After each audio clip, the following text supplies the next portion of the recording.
to the room, got me feeling crazy. Shot my heart, boom, boom. Any other boy would stare, but me, I look away, cause you're making me scared. Trying not to breathe, 1, 2, 3. Trying not to freak when you look at me. Gotta make it move, but I freeze. You don't have a...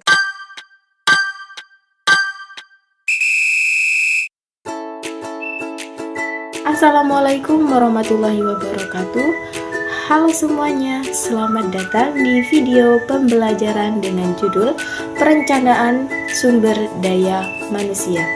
Pada video ini kita akan mempelajari mulai dari pengertian SDM, tujuan dan manfaat perencanaan SDM, hingga proses pengadaan SDM dan analisis jabatan dalam sebuah organisasi.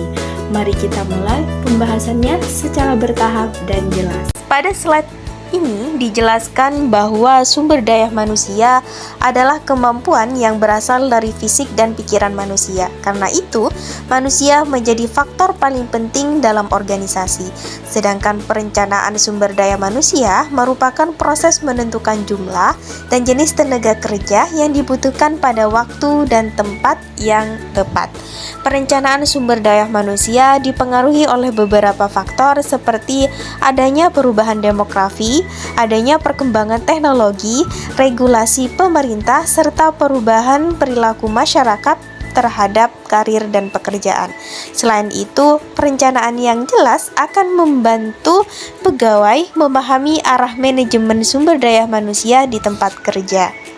Pada slide kedua, Scholar menyebutkan 6 tujuan perencanaan sumber daya manusia, yaitu yang pertama, mengurangi biaya, terutama biaya personalia dengan mencegah kekurangan atau kelebihan tenaga kerja.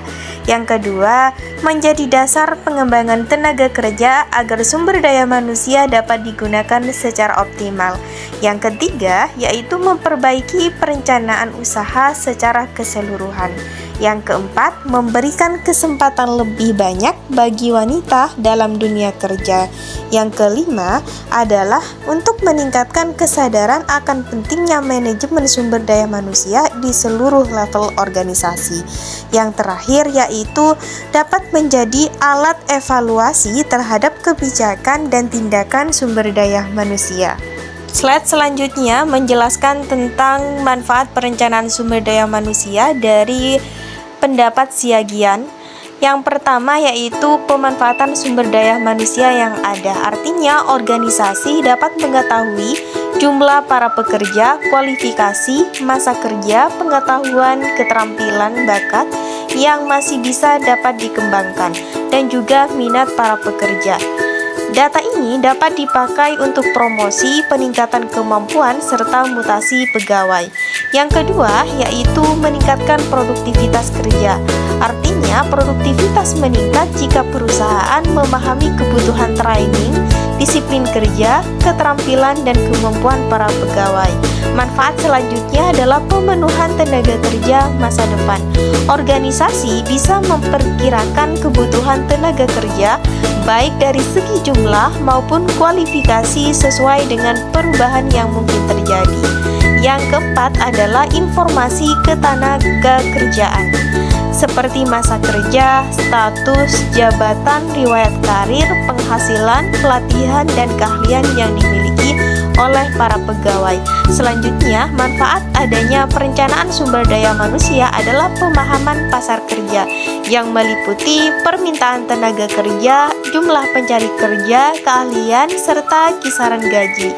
Dan yang terakhir, manfaat dari adanya perencanaan sumber daya manusia dapat dijadikan dasar penyusunan program kerja sumber daya manusia, yaitu meliputi perencanaan pengadaan tenaga kerja baru untuk memperkuat organisasi agar mampu mencapai tujuan jangka panjang. Setelah kita memahami apa itu perencanaan sumber daya manusia, lengkap dengan manfaat dan tujuannya, maka langkah berikutnya yang tidak kalah penting adalah organisasi memahami kebutuhan sumber daya manusia tersebut. Disinilah proses pengadaan sumber daya manusia berperan, yaitu tahap yang memastikan tenaga kerja yang dibutuhkan benar-benar tersedia sesuai dengan adanya perencanaan. Apa itu pengadaan sumber daya manusia?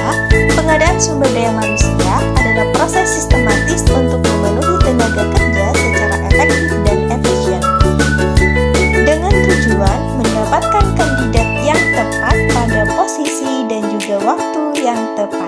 Menurut Flippo, pengadaan SDM sebagai proses mencari, menarik, dan memilih tenaga kerja.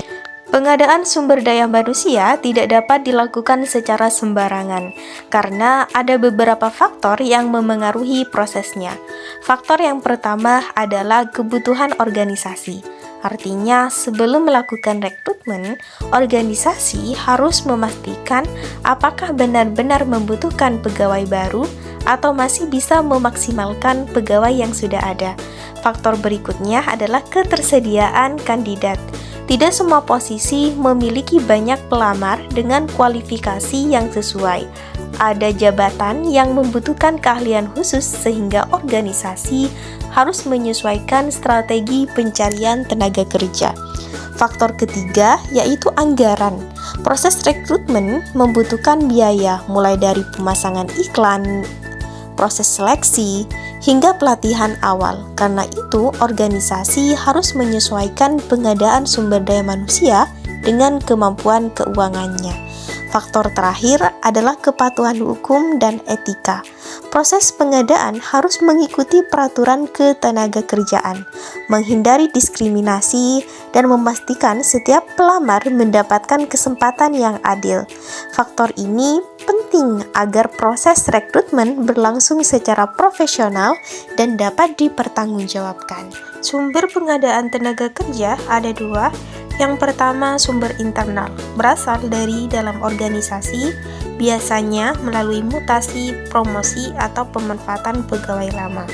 Yang kedua, sumber pengadaan sumber daya manusia adalah berasal dari luar organisasi atau eksternal, seperti sekolah atau universitas, perusahaan tenaga kerja, perusahaan lain, iklan media, dan pelamar umum. Pada slide ke-6 menjelaskan tentang analisis jabatan. Sebelum rekrutmen dilakukan, organisasi harus membuat analisis jabatan.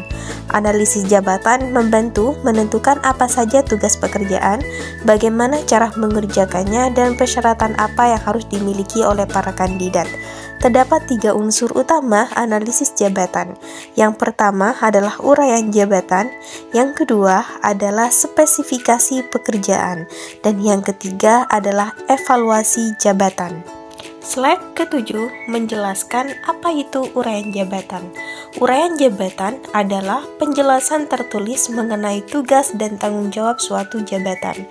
Tujuannya adalah menghindari salah pengertian tugas, mencegah terjadinya rangkap jabatan, dan memahami batas wewenang dan tanggung jawab setiap jabatan. Slide ke-8 menjelaskan tentang spesifikasi pekerjaan. Spesifikasi pekerjaan berisi syarat minimal seseorang dapat menduduki suatu jabatan. Faktor-faktornya meliputi yang pertama adalah karakter fisik seperti kesehatan, kekuatan, usia, penglihatan, dan lain-lain. Yang kedua, karakter psikologis dan sosial seperti stabilitas emosi, sopan santun, kemampuan bekerja sama. Yang ketiga, karakter mental seperti kecerdasan, memori, konsentrasi. Yang keempat adalah karakter pribadi seperti pendidikan, pengalaman, hobi, dan latar belakang keluarga.